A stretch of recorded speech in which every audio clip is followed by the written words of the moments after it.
Hello everyone, আসসালামু আলাইকুম।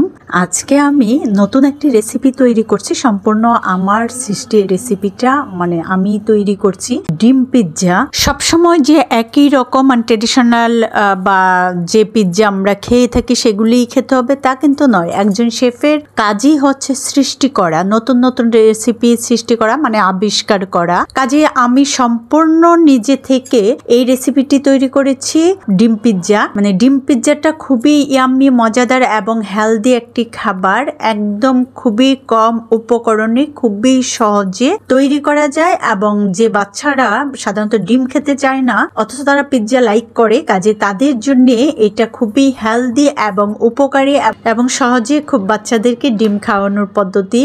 খুবই ইয়াম্মি একটি রেসিপি। কিছুদিন পরে ইউটিউবে পেয়ে যাবেন এর ডিটেলস রেসিপি। তো আর দেরি কেন, এক্ষুনি তৈরি করে নেন হেলদি ডিম পিৎজা।